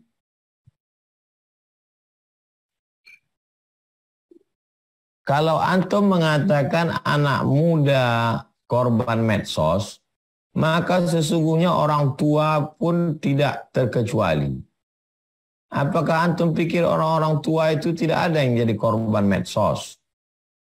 Medsos menghantam tsunami besar, nenek-nenek, kakek-kakek habis dihajar sama medsos semua. Seorang ibu-ibu datang naik bis 24 jam dari salah satu provinsi ke Pekanbaru Riau menemui saya hanya untuk bertanya apakah saya jadi nikah dengan orang Korea. Termakan medsos. Nenek-nenek itu. Begitu ketemu langsung diteleponnya suaminya. Aku sudah jumpa Ustaz Somad. Apa pentingnya? Kenapa dia tidak mencari bagaimana baca Quran yang benar? Bagaimana? Jadi kalau antum anak muda mengatakan kami anak muda ini korban medsos, orang-orang tua pun juga dahsyat terkena tsunami medsos ini. Jadi yang selamat itu siapa? Yang selamat itu adalah orang yang tahu siapa dirinya. Saya pulang dari luar kota, berarti saya di rumah selama hari Senin, Selasa, Rabu, Kamis. 4 hari berarti saya mesti full dengan keluarga. Handphone ini mesti saya buka dalam waktu sekian jam sekali. Mohon maaf kalau WA-nya tidak saya balas. Karena saya dengan keluarga saya. Ini tidak mesti dipegang kemana-mana dilihat terus. Nanti jam sekian baru saya buka. Quality time. Yang mahasiswa kalau memang tidak tugas, apa yang dilihat? Bukannya scroll-scroll tak tentu arah. Berarti kena penyakit, kecanduan. Perlu diterapi. Matikan. Kalau tergoda juga untuk matikan. Kitalah yang mengatur diri kita. Jangan medsos itu ngatur diri kita. Apa yang mau dilihat ini? Apa yang perlu kita baca? Rupanya kalau tidak kita buka dalam 10 jam, apa yang hilang? Coba tes. Tutup jam 10 pagi, buka jam 10 malam. Mulai besok pagi. Tutup jam 10 pagi, buka jam 10 malam. Berapa WhatsApp yang masuk? Apa yang hilang? Enggak ada hilang apa-apa. Kecuali kerjaan itu memang di situ.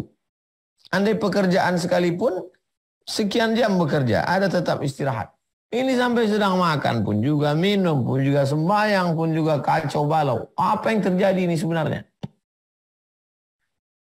Jadi merenunglah sejenak. Sebetulnya medsos ini kan memudahkan kita, melayani kita. Bukan kita yang jadi pelayan dia.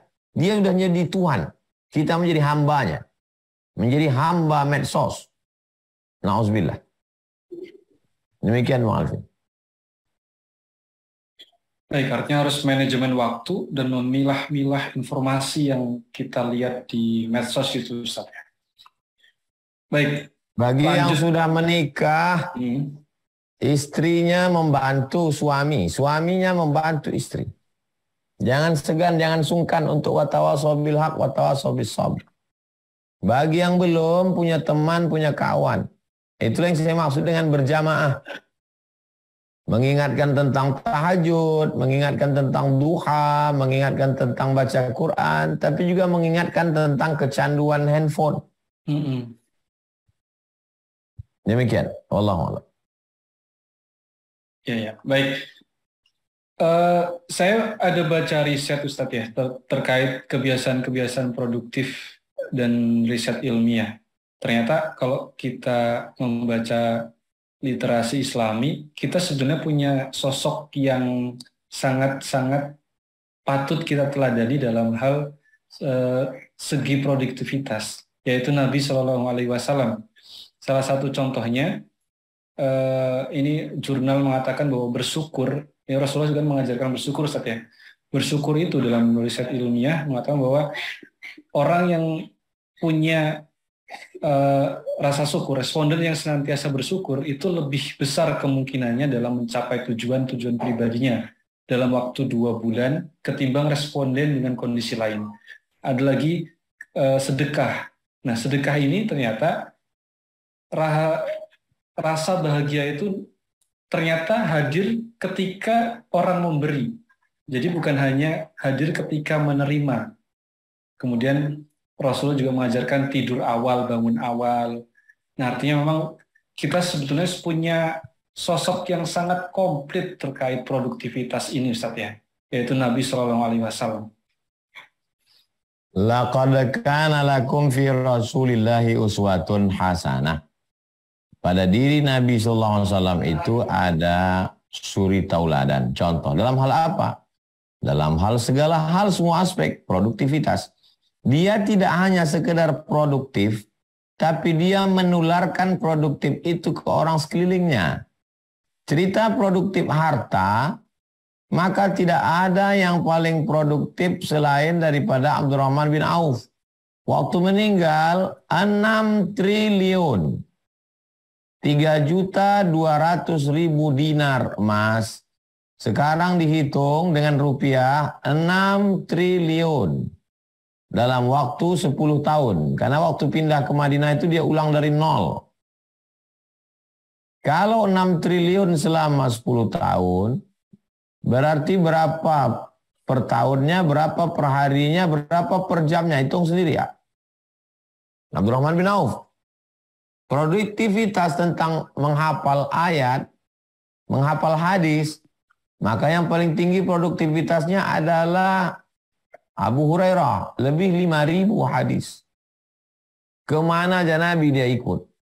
Jadi saya tidak membatasi produktivitas hanya pada materi benda. Produktivitas dalam periwayatan hadis, Abu Hurairah, Abdullah bin Abbas, Abdullah bin Umar bin Khattab, Aisyah radhiyallahu anha. Produktivitas dalam hal menulis, maka yang paling produktif adalah Ubay bin Ka'ab. Ubay bin Ka'ab lah yang menulis, menyatukan semua kodifikasi Al-Quran yang sebelumnya hanya di kepala sahabat, disusun menjadi sebuah buku oleh Ubay bin Ka'ab dibantu staf Zaid bin Sabit. Produktivitas. Produktivitas dalam hal perang. Setiap jengkal tubuhnya tidak ada yang kosong. Jadi kalau diukur jengkal, satu jengkal, berarti di situ ada 3 bekas. Bekas tombak, anak panah, sama pedang. Siapa dia? Khalid bin Walid. Produktivitas. Imam Nawawi, kalau dihitung kitab-kitabnya itu, tidak cukup umurnya itu. Artinya sangat produktivitas. Kita belajar kitab hadis paling kecil, Arba'in, Nawawi. Riyadhus Shalihin, besok subuh Rabu, setiap Rabu, Nawawi. Al-Azkar, Imam Nawawi. Baca Sahih Muslim gak paham, baca syarahnya. Riyadhus Al-Minhaj, syarah Sahih Muslim Ibn Hajjaj, Imam Nawawi. Baca fikih. Fikih paling besar Al-Majmu', syarah Muhadzab. Riyadhut Talibin wa Umdatul Muftin, Imam Nawawi. Sampai Imam Nawawi itu kata Syekh Ali Jum'ah, kalau dia mengantuk, dia tertidur. Jatuh keningnya ke buku. Kira-kira kantuknya sudah agak hilang, menulis lagi. Selama 2 tahun, tidak menempelkan tulang belakang ke tempat tidur. Tidak ada. Kalau mereka tidak produktif, kita jahil sekarang. Tafsir Tabari, kitab tafsir paling tua Imam At-Tabari. 24 jilid, lebih semeter. Semua tafsirnya bersanad. Dari Imam Ad-Dhahhak, dari Mujahid, dari Ikrimah. Bersanad kepada Ibnu Abbas, kepada Rasulullah SAW. Kalau mereka tidak produktif dulu, kita ini binatang sekarang. Karena mereka produktiflah kita bermanfaat hari ini. Kalau kita tidak produktif sekarang, generasi akan datang jadi sampah. Demikian. Barakallah. Baik, kita lanjut ke pertanyaan berikutnya di kolom Q&A dari Mas Irfan di Cianjur. Izin bertanya Ustadz, kita sebagai manusia yang ingin produktif, bagaimanakah urutan yang ideal untuk dakwah, amal jariyah, dan keluarga?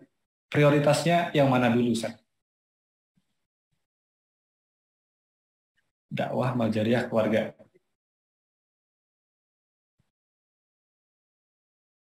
Saya hari Senin, Selasa, Rabu, Kamis bersama keluarga di pondok bersama santri. Lalu kemudian kalau saya berangkat hari Kamis berarti pulang hari Ahad. Kalau berangkat hari Jumat berarti pulang hari Senin. Untuk yang sudah saya bagi, satu provinsi saya datangi 2 kali dalam setahun. Sumatera Utara, Aceh, sampai wilayah timur Indonesia. Lalu kemudian yang dekat rumah, setiap Rabu subuh. Yang kota Pekanbaru dan Yayasan Tabung Wakaf Umat 5 titik dalam sebulan. Khutbah Jumat, sore Jumat, malam Sabtu, Sabtu subuh, Sabtu siang. Jadi berjalan dia, sejalan. Tak bisa antum keluarga saja lalu ini nanti, enggak. Sejalan. Antum tetap mencari untuk amal jariah, keluarga juga, sekali dayung 2-3 pulau terlampau. Secara teorinya mungkin nanti akan begini, tapi antum jangan ngobrol sama orang yang berteori. Kalau belajar sama orang yang praktek. Ya. Kalau teori nggak selesai-selesai. Nah, teori. Supaya dapat semuanya. Demikian. Wallahu a'lam. Baik, alhamdulillahirrabbilalamin. Tidak terasa sudah hampir 1,5 jam kita malam hari ini belajar bersama Tuan Guru. Banyak sekali ilmu-ilmu yang bisa kita dapat. Insya Allah Bang Kakak nanti juga bisa menyimak lewat recordnya ya, lewat rekamannya. Bang Kakak bisa merojaah kembali apa-apa yang sudah kita bahas. Terutama Bang Kakak yang baru masuk di pertengahan tadi. Insya Allah nanti kami share linknya di grup-grup kita, grup WhatsApp. Baik, terakhir sebelum kita masuk ke closing statement dan penutup doa terakhir, izin Bang Kakak semuanya untuk saya izin memutarkan sebuah video, ada pesan-pesan yang bisa kita ambil dan mudah-mudahan ini menjadi peluang amal soleh yang bisa dimanfaatkan untuk semuanya. Astaghfirullahaladzim, astaghfirullahaladzim, astaghfirullahaladzim.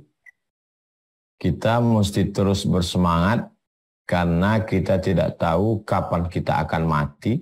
Dan kalau mati meninggalkan apa, maka yang tinggal itu adalah produktivitas. Produktivitas dalam hal harta, meninggalkan amal jariah. Produktivitas dalam hal anak, meninggalkan anak soleh. Produktivitas dalam hal berkreasi, cipta, karya, karsa, meninggalkan ilmu yuntafa'u. Ketiga-tiga ini produktivitas. Kalau dapat tiga-tiganya, produktivitas dalam hal anak, produktivitas dalam hal rezeki, materi, produktivitas dalam hal pikiran, ada tiga-tiganya, alhamdulillah. Kalau tidak dapat tiga-tiganya, la yudraku kullu, la yutraku kullu. Kalau tidak dapat tiga-tiganya, jangan sampai tidak dapat sama sekali. Bersahabatlah dengan orang-orang yang produktif, sehingga menular produktifnya ke kita. Berpikirlah bahwa kita akan mati, yang kita tinggalkan hanya produktivitas. Jangan tunda besok pagi, karena malam ini adalah malam terakhir. Ini malam saya terakhir, maka saya mesti bicara bergizi, berkualitas dengan Bang Alvin dan semua jamaah. Bahwa besok pagi saya hidup lagi berarti besok pagi saya punya amal yang baru. Bahwa saya mati malam ini, saya sudah mengerahkan all out. Mesti begitu selalu berpikir. Mudah-mudahan kita selalu istiqamah ala hadhihi niyya al-Fatihah. A'udzubillahi minasyaitonir rajim. Bismillahirrahmanirrahim. Alhamdulillahi rabbil alamin arrahmanir rahim maliki yaumiddin. Iyyaka na'budu wa iyyaka nasta'in ihdinas siratal mustaqim. Shiratal ladzina an'amta 'alaihim ghairil maghdubi 'alaihim waladdallin. Amin. Allahumma shalli ala sayyidina Muhammad wa ala ali sayyidina Muhammad. Assalamu alayka ya Rasulullah. Ya Rabbi bil Mustafa balligh maqasidana waghfir lana ma madha ya wasi'al karami ya qadiyal hajat. Engkau yang menunaikan segala hajat, ya rafi'ad darajat. Engkau yang mengangkat segala derajat, ya muqallibal qulub. Engkau yang membolak-balikkan hati kami, sabit qulubana. Kokohkan hati kami ini ya Allah. Ala dinik dalam agamamu, wa ala ta'atik dalam ketaatan kepadamu. Rabbana la tuzigh qulubana. Jangan palingkan hati kami ba'da idh hadaitana. Setelah engkau berikan hidayah kepada kami. A'inna, tolong kami ala zikrika, supaya hati kami selalu berzikir mengingatmu, wa syukrika, selalu bersyukur kepadamu, wa husni ibadatik, selalu beribadah kepada engkau. Allahumma ja'alna minal mukhlasin, satukan kami bersama orang-orang yang ikhlas. Wafiqna lima tuhibbuhu wa tardah, tanamkan taufik dan ridhamu untuk kami. Rabbana atina fid dunya hasanah wa fil akhirati hasanah wa qina adzabannar. Sallallahu alaihi wasallam Muhammad wa ala alihi wasallam walhamdulillahi rabbil alamin. Assalamualaikum warahmatullahi wabarakatuh. Sukses selalu buat Bang Alvin, kakak ibu, Amin. abang adik semuanya. Tetap semangat, tetap istiqomah sampai Allah memberikan yang terbaik buat kita semua insyaallah. Subhanakallahumma bihamdika asyhadu an la ilaha illa anta astaghfiruka wa atubu ilaik. Assalamualaikum warahmatullahi wabarakatuh. Waalaikumsalam warahmatullahi wabarakatuh.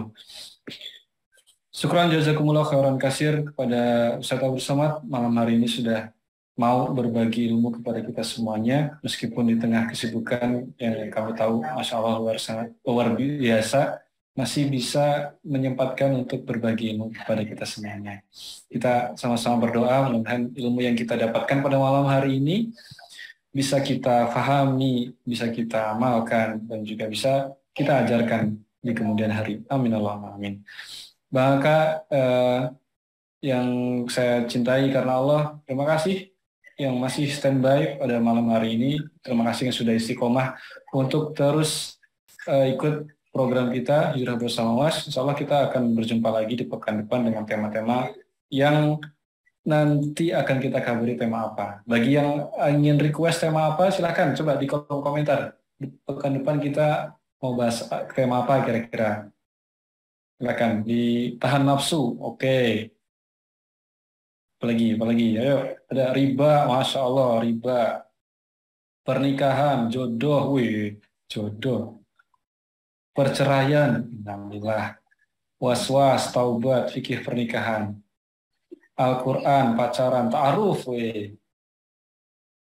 Baik, insya Allah saran-sarannya akan kami tampung, insya Allah nanti kita akan coba diskusikan terlebih dahulu tema apa yang kira-kira cocok untuk pekan depan, gitu ya.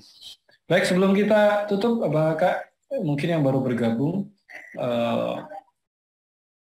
saya izin untuk memutar sebuah video. Ada program Amal Soleh, ini yang tadi di awal sudah kita putar. Mudah-mudahan ini juga bisa menambah amal soleh kita pada malam hari ini. Silakan. Assalamualaikum warahmatullahi wabarakatuh. Uang yang kita cari, kita belikan ke rumah akan tinggal, diberikan kepada ahli waris. Lalu kemudian diberikan ke kendaraan, juga akan dijual, akan dibagi kepada ahli waris. Yang kekal abadi sampai hari kiamat adalah yang kita wakafkan di jalan Allah Subhanahu wa Ta'ala. Tanah ini 1 meternya 100.000 rupiah. Jumlahnya lebih kurang 2 hektar. Di atasnya akan dibangun pondok pesantren. Anak-anak akan belajar pagi, petang, siang, malam menghafal Al-Quran. Kita mungkin bukan penghafal Quran. Kita sibuk. Tapi di tengah kesibukan kita akan mendapatkan amal jariah yang mengalir dari sejak mulai subuh sampai tengah malam. Al-Qayyis, orang yang cerdas, adalah mandana nafsahu, menekan hawa nafsunya, wa amila lima ba'dal maut, berpikir apa yang akan dia dapatkan setelah dia mati. Hanya dengan 100.000 rupiah 1 meter, kita sudah menyelamatkan diri kita, mendapatkan amal jariah. kita hadiahkan untuk almarhum ayah, almarhumah ibu, almarhum saudara, maka pahalanya pun akan mengalir. Sampai kapan? Sampai anak-anak santri tahfiz menghafal Quran, melanjutkan ke muridnya, sampai hari kiamat. Ma'akal tafa'afnaita, yang kau makan busuk, wa malabis tafa'ablaita, yang kau pakai lapuk, wa matasaddaqta, yang kau wakafkan, itulah yang akan kau petik hasilnya untuk hari esok. Mari mengajak jamaah untuk berdonasi 100.000 per meter. Berkah selalu. Assalamualaikum warahmatullahi wabarakatuh. Baik, kita ada program pembebasan lahan di Pondok Pesantren UAS yang berada di Riau Kampar. Maka malam hari ini yang mau ikut berkontribusi, ikut berwakaf, baik atas nama diri sendiri atau atas nama ibu, ayah, baik yang masih ada ataupun tiada, silakan klik link yang sudah kami posting di kolom chat. Nah, di situ sudah ada linknya. Silakan klik linknya. Nanti akan diarahkan ke laman dukung.sidak.id. Nah, seperti ini. Kalian bisa langsung, kalau ingin berkontribusi, klik saja donasi sekarang. Nah, ini fiturnya sudah membantu kita, memudahkan semuanya, karena menggunakan fitur yang serba otomatis. Maka bisa pilih nominal donasi yang diinfakkan, misal 1 orang dari 100.000, kalau 5 orang berarti 500.000, kalau nominalnya custom bisa, misalkan 3 orang berarti 300.000. Nah, bahkan juga bisa patungan gitu ya, mulai dari 10.000 bagi yang mungkin rezekinya masih yang ke 10.000, maka bisa mulai dari 10.000 biar. Nah, kalau sudah, langsung kita lanjutkan pembayaran, pilih metode transfer. Nah, ini juga bisa pakai dompet digital. Nah, dompet digitalnya diklik, misalnya saya pakai GoPay. Nah, di sini tuliskan doanya, Bang Kak. Apa doanya? Ya Allah, kami hadiahkan untuk ibunda kami tercinta.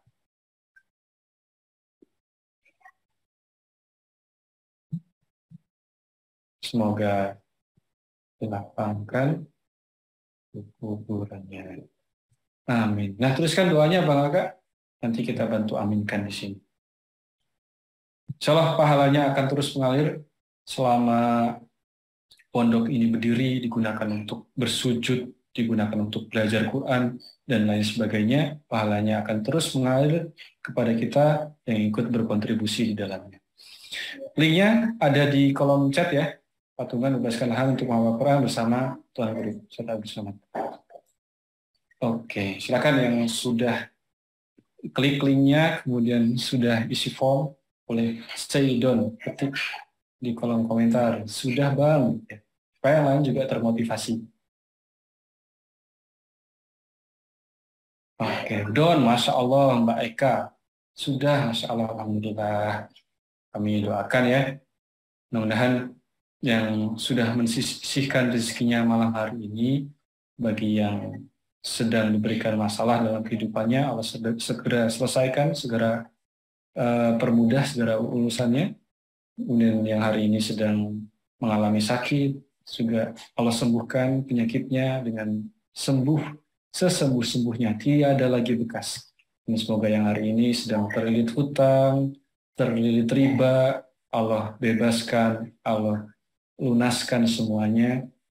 Dan hari ini mungkin Abang Kakak yang masih single, masih sendirian, semoga segera Allah munculkan hilalnya sejelas-jelas mungkin gitu ya. Allah datangkan jodoh terbaik. Gak apa-apa ganteng, yang penting soleh. Gak apa-apa cantik, yang penting solehah. Amin Allahumma amin.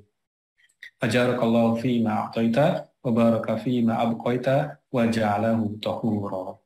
Semoga harta yang diinfakkan menjadi sebab bersihnya harta kita, dan semoga harta yang tersisa itu bertambah banyak dan menjadikan kita bersih dari dosa-dosa. Amin Allahumma amin. Baik, terima kasih Bang Kakak yang dirahmati Allah. masih standby. Ini masih ada berapa nih? Lebih 700 ya.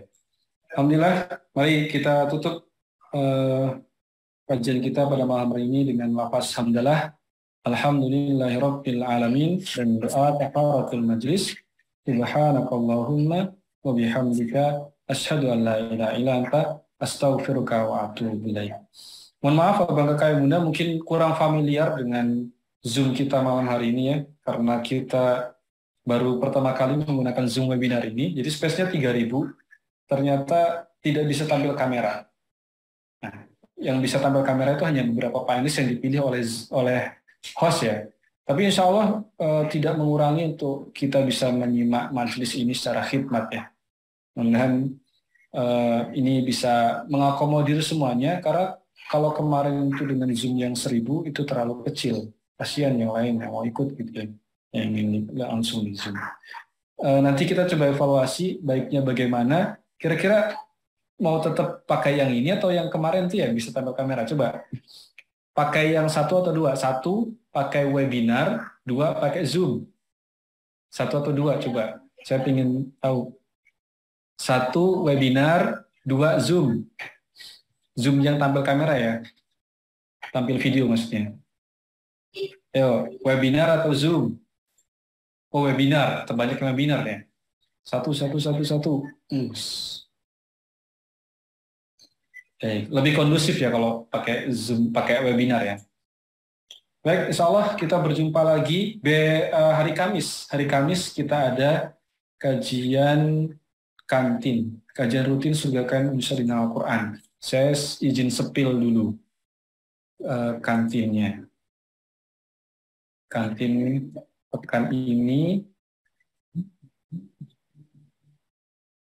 apa sudah kita tutup tadi. Ini untuk yang masih standby dan masih penasaran. Oke. Nah, ini dia. Kajian rutin Surgakan Insyaallah Al-Quran. Pekan ini hari Kamis, insya Allah kita akan belajar bareng Kang Dewa lagi. Hari Kamis ya, jam 19.45. Jackpot Rezeki. Beliau ini salah satu mentor kita di Sidak. Masya Allah luar biasa. Pasti Abang Aka sudah kenal ya. Coba yang sudah kenal siapa? Banyak pasti ya. Beliau itu pernah terlilit hutang sampai 1,7 miliar dan bisa lunas dalam waktu yang singkat. Dan insya Allah akan membagikan ilmu-ilmunya kepada kita semua. Tentu ilmu yang sesuai dengan syariat ya. Bukan ilmu yang gimana-gimana. Sesuai dengan tuntunan dari Quran dan Sunnah. Beliau salah satu orang yang mempraktikkan sedekah brutal. Jadi kalau sedekah itu jur-juran, ratusan juta bulanan. Bahkan beliau punya perusahaan itu 60 brand, hampir setengah omsetnya itu diinfakkan untuk jalan dakwah. Gitu. Masya Allah. So bukan besok Kamis ya, kita akan belajar bersama beliau. Baik, tadi sudah ditutup dengan lafaz hamdalah dan doa kafaratul majlis. Saya Afin Firdaus, mohon maaf undur diri jika ada salah kata. Insya Allah kita berjumpa lagi di hari Kamis. Kelas Tasin kita pindah di hari Jumat ya bersama Ustaz Hakim. Tasin Bahagia, program untuk kita memperbaiki kualitas bacaan Quran, belajar tajwid, belajar makhraj. Insya Allah kita belajar bersama Ustaz Hakim, belajar bersama pakarnya. Saya Afin Firdaus, mohon maaf jika ada salah kata dalam membawakan acara pada malam hari ini. Yang salah pasti datangnya dari khilafan saya pribadi, dan yang benar datangnya dari Allah Subhanahu wa Ta'ala. Mohon maaf Abang Kakak untuk pertanyaan-pertanyaan yang belum terakomodir bisa terjawab oleh Tuan Guru. Mungkin di lain kesempatan ya, mudah-mudahan bisa terjawab. Dan banyak sebenarnya chat-chat yang masuk itu lewat WhatsApp belum bisa saya jawab, mudah-mudahan nanti di lain kesempatan kita diskusikan bersama-sama. Baik, terima kasih. Saya sekali lagi mohon maaf jika ada kekurangan dalam menyajikan majelis kita pada malam hari ini. Kritik dan saran insya Allah kami terbuka. Sampaikan di WhatsApp kami ya, di nomor kami. Sampaikan di sana kritik sarannya. Mudah-mudahan dengan kritik dan saran yang membangun dari Abang Kakak Ibunda, kita bisa memperbaiki program-program kita di SIDAK, terutama program Hijrah Bersama Awas ini. Baik, terima kasih untuk Abang Kakak semuanya, bersaudara jauh di mata namun dekat di doa, bersaudara selamanya, insya Allah istiqomah sampai bertemu di Baitullah. Terima kasih dari saya akhiri. Assalamualaikum warahmatullahi wabarakatuh.